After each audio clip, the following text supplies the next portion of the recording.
What's up, heathens? How ya doing? I'm the Godless engineer, and I critically analyze apologist claims to provide you with arguments and information so that you can stand up and use your voice. Today we're going to continue to go through Help Me Believe's video. I believe his name's Hayden, and so he's going to be getting into his actual evidence that Jesus actually existed. Well, let's look at a couple of sources, and I'm going to limit myself to those that there's a consensus on. Pliny the Younger, Tacitus, Flavius Josephus was a first century Jewish historian, New Testament scholar Bart Ehrman. So we're going to be analyzing that today. If you guys want to, go down below, hit up my Crestus app if you want to know more about why I think Jesus probably didn't exist.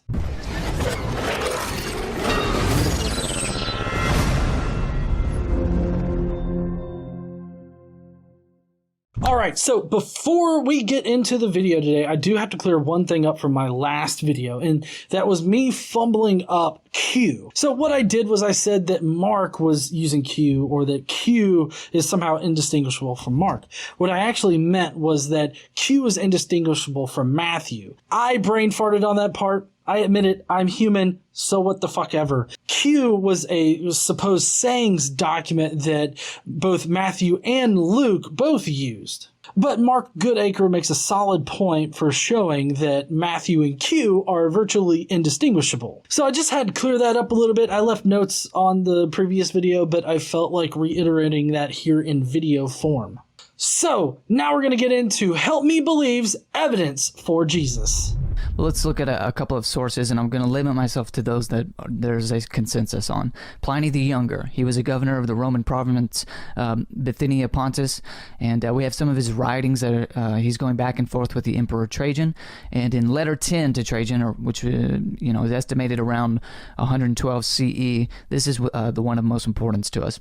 So he's writing to Trajan, trying to figure out what he's supposed to do with these pesky Christians. He's not sure what he's supposed to do with them, those that are in his province. And in doing so, he describes a Christian worship service in which Christians are, quote, singing hymns to Christ as to a God. So how would he be familiar with these Christian worship service? He almost certainly had not read the Gospels, and so he probably got it from the Christians that he had been in contact with, or former Christians, those who had deconverted. There's no evidence of a later Christian interpolation. I don't care what somebody on YouTube or whatever says in scholarship. Nobody thinks that this is an interpolation.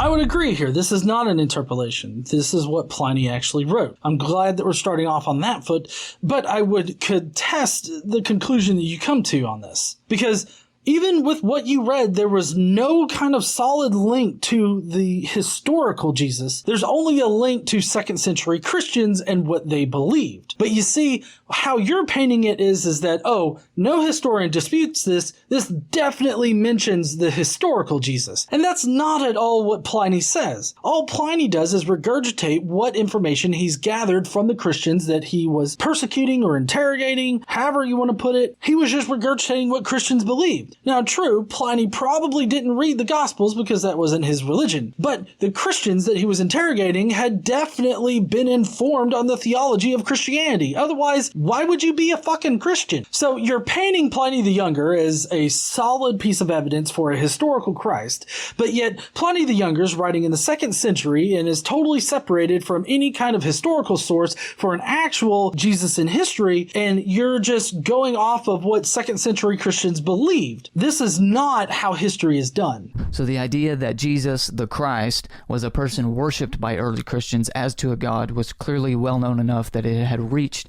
the politicians. Well, that's not what Pliny said. They said that they worship the Christ as if to a God.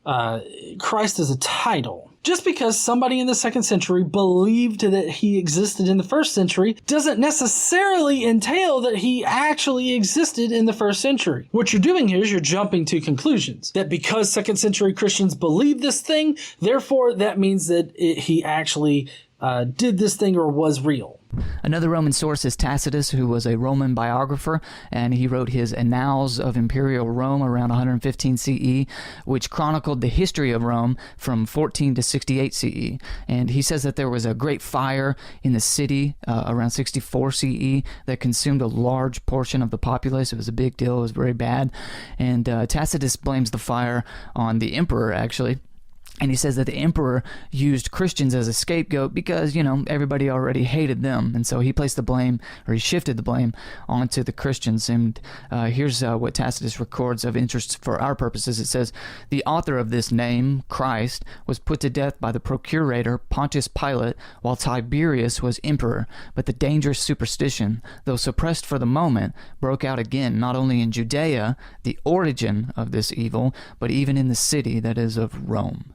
Now, this is a very specific and explicit reference to a Christ who was put to death by Pontius Pilate and Tiberius. Does that sound familiar? It should. It corroborates the Gospels. So yes, the fact that it corroborates the Gospels is very important here because it only corroborates the Gospels.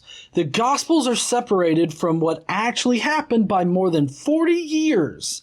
Okay? They were not written by eyewitnesses and therefore cannot be used as eyewitness testimony. So the fact that that part right there verifies the Gospels does not actually lead us to a historical Christ. Now, this is at face value. He also reads it with a very Christian sort of lens here because he starts off by saying Christus, or that they got their name from Christ, right? When that's not actually what the text originally said. It's been forensically shown that both of the instances in Tacitus where it talks about Crestus or Christus were actually Crestus beforehand and then were later turned into Christus, either accidentally or maliciously. Don't really know, don't really care. The fact is that they were changed at some point in its history. Getting to the point of, let's just accept it at face value, right? Tacitus would have gotten his information from Pliny the Younger. Pliny the Younger, which we just went over, was interrogating Christians in the province right next to where Tacitus was.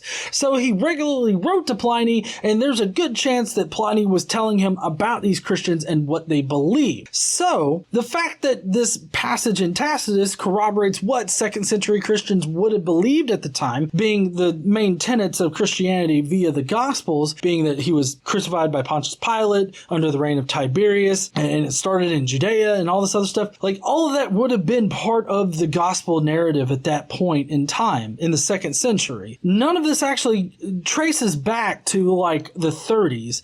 All this does is gets us back to maybe 70, if you want to stretch it. What we would want out of an external source for Jesus is something that predates the Gospels and corroborates some of the things that Paul was saying. We would also want them to actually cite where they got their information from and not just put it flat out in their document with no citation at all. Now, the argument for interpolation of Tacitus is fairly strong.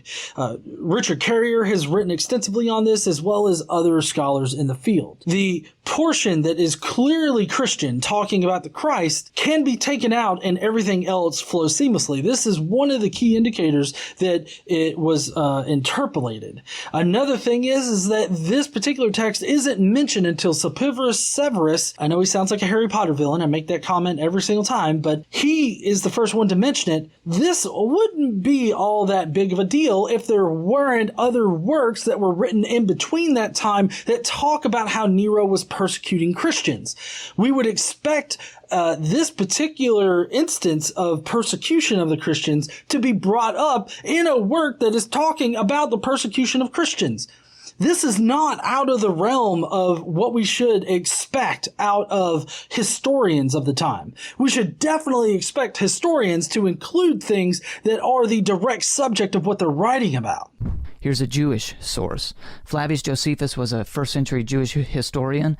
He lived through the war, and afterward he was given a position by the Romans.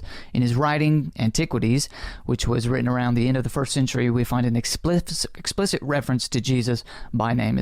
Josephus says that in 62 CE, the Roman governor was withdrawn, and the high priest used this opportunity to put James, quote, the brother of Jesus, who is called the Messiah, to death. That's from Antiquities. Again, Jesus is referenced by name, and Josephus adds that Jesus had a brother and was thought thought by some to be the Jewish Messiah. And there's no actual evidence of a later Christian interpolation here. You only hear that from people that are trying to prevent this from being evidence. So this particular reference in Josephus is really odd if you think that Josephus actually wrote it. For one thing, several times throughout Josephus's writings, if he's talking about a certain person or group, he explains what that person or group is or what their importance is. For Josephus to just flat out put this in here with, one, no reference back to the Testimonium if it existed, or two, explaining what a Christ is or who Jesus Christ was and why he was important, is unheard of in Josephus, right? We would expect some kind of explanation there as to who this person is. More importantly, later on in this section, it talks about a completely different Jesus, Jesus ben Damnius. It makes literally no sense for this particular passage to be referencing Jesus Christ. Also, this particular portion of the who was called Christ reads more like a marginal note that was later interpolated. He claims that just lay people on the internet are the ones that make this, but there's peer-reviewed works out there that show how this is most likely interpolated because of how interpolations happen. Now, I know how Hayden feels about the argument from silence, but the fact that Origen never mentions this particular verse when defending the historicity of Jesus against various people, he never mentions it. That is speaking volumes at this point. So yes, that entire passage right there, the idea that Josephus actually referenced to Christ, makes literally no sense at all. And I will say that if you say, oh, well, peer review doesn't mean anything, or, you know, sure, there are some scholars out there that may make this point, but that's not what the consensus says. And it's like, that's not actually an argument against the logic that I've put forth here. That's not actually debunking or breaking my hypothesis for it. Well, rather not my hypothesis, but historians that have done actual work on this, that have researched it. It doesn't break their hypothesis about it being an interpolation. Now, Josephus has a second passage that is much more hotly debated, and, well, it's not really controversial at all because we all agree that there is a later Christian interpolation in this passage. However, the majority of classical scholars agree that the interpolation can be removed and reference to Jesus still remains and appears authentically Josephine.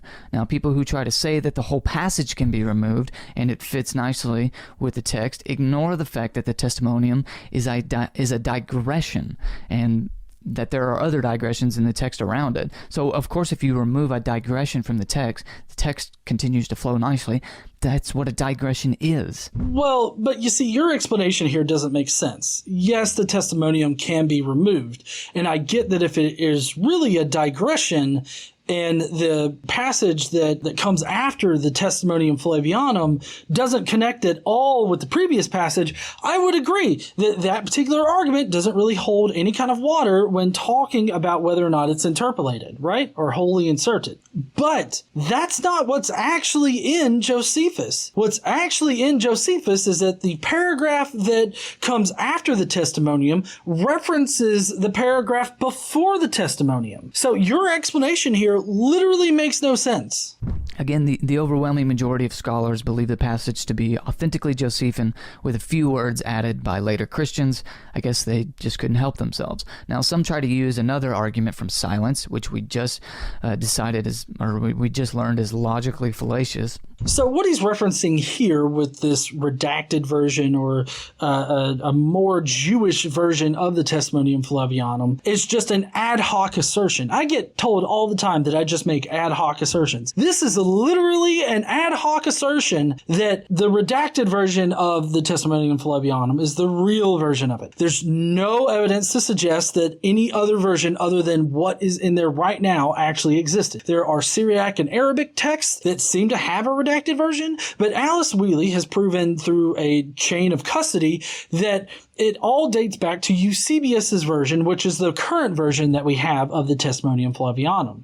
So it seems as though the Testimonium Flavianum did not exist prior to Eusebius or Eusebius's mentor. Origen, who had the text before Eusebius, never uses this Testimonium or the James passage in his defenses of the historicity of his faith. It speaks volumes when the person that is defending the faith, the historicity of the faith, doesn't use the passages that would clearly establish the historicity of the faith. You're literally saying that just because Origen doesn't mention him, it doesn't say anything about whether or not it was there. Yes, it does. It would be like an evolutionary biologist right now not talking about Darwin when discussing the origins of evolutionary theory. To argue against the Josephus passage, they say, why doesn't anyone quote the passage until Eusebius in the 4th century? Why didn't the 2nd and 3rd century Christian apologists use this text? Well, obviously, the battles that the 2nd and 3rd century Christian apologists were facing did not necessitate them to quote a non-Christian source like Josephus. Again, this is an argument from silence, so it can be dismissed out of hand, but to answer the question directly, that's why. Then they had no need of it. That wouldn't have bolstered the arguments that they were trying to make. So it's a completely irrelevant objection. Most importantly, remember that Josephus almost certainly hadn't read the Gospels and would have got his information from somewhere else, so we have an independent source here as well. It's ridiculous to say that Origen had no need to defend the historicity of his faith when he directly responds to Celsus in his Contra Celsus writing document. He responds directly to Celsus, who's spreading misinformation about the historicity of his faith. How can you say that there was no need to use a historical source to establish what happened to Jesus or the historicity of Jesus when Origen was directly writing shit that had a need for it? I don't understand this kind of logic. I don't understand when apologists purposefully misrepresent shit all the time. And that's exactly what he's doing here. And it's really gotten me fucking flustered. The fact is that Origen definitely had a reason to cite Josephus. And in fact, he did cite Josephus a number of times. With the fact that Origen was citing Josephus and he never cites these particular passages at all from Josephus, kind of seems to indicate that maybe those passages didn't exist at the time. And I know that you're talking that you just want to dismiss arguments from silence. But like I've said before, it speaks volumes when somebody that should talk about it doesn't talk about it. Well, so here's what we can conclude. New Testament scholar Bart Ehrman, no friend of conservative Christianity, so he's purely objective. He concludes that there are no less than 7 independent sources within 100 years of Jesus' supposed death that attest to his existence. This is an extremely rare occurrence for figures of antiquity. Add on to this the fact that Jesus was just a backwoods Jewish peasant, and it's absolutely bizarre that we have so much attestation to his existence. If this isn't good enough for you, I don't know what to tell you. Well, you're also not listing what Bart Ehrman considers to be these 7 sources here. My guess is that he would definitely include Josephus in that, but he would also include the writings of Paul and probably the Gospels, because for some reason Bart Ehrman considers the Gospels to both not be like purely independent sources, but you can glean information from them. So I haven't seen where Bart has explicitly said what these 7 sources are, but we've covered a number of them here. Every Christian and non-Christian source for 1,800 years assumed that Jesus was a historical figure, even if they didn't believe the miracles, he rose from the dead, Son of God, all of that.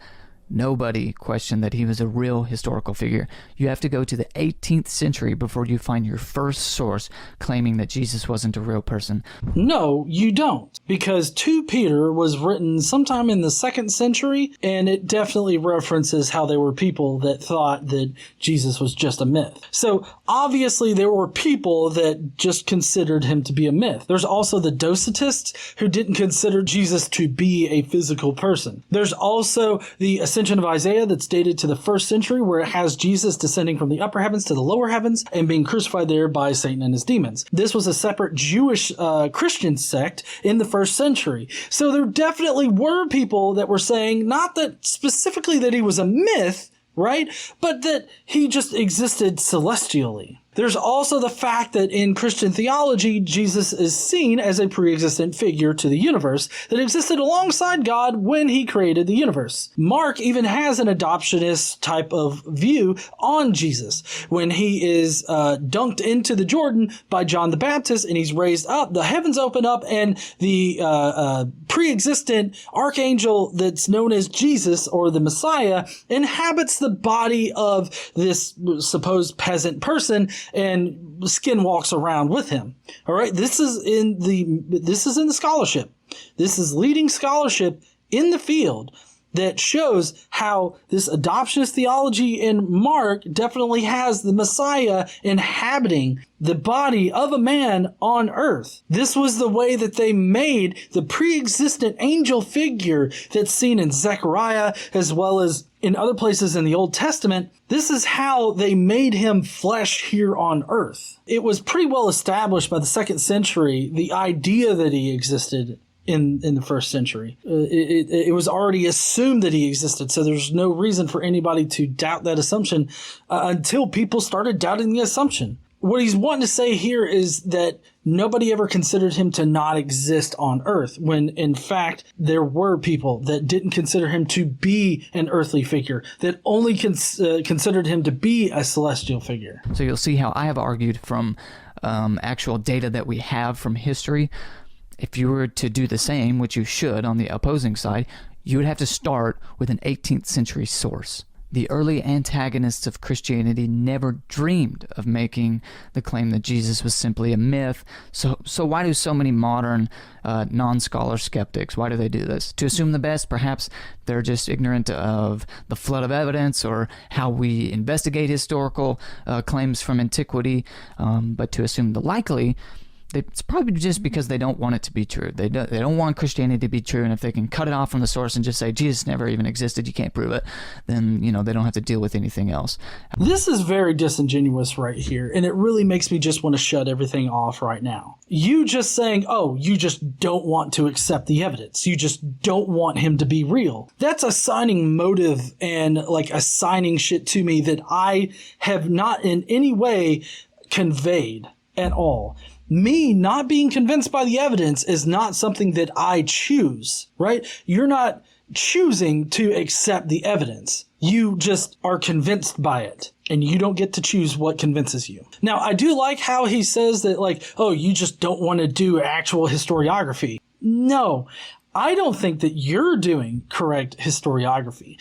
The way that you interpret historical documents and the way that you argue for your history does not hold up in other historical fields. Christians, not particularly this guy, which, I don't know, he might come up later with some of these faulty ways to prove his faith, but Christian apologists regularly invent criteria in order to prove that Jesus existed, which this criteria is not applicable in any other historical field. Like in any other historical study, these criteria simply do not exist. Like the criterion of embarrassment. That is one of the major things that only exist in historical Jesus studies. However, to point out once again, this is not a scholarly thing to do.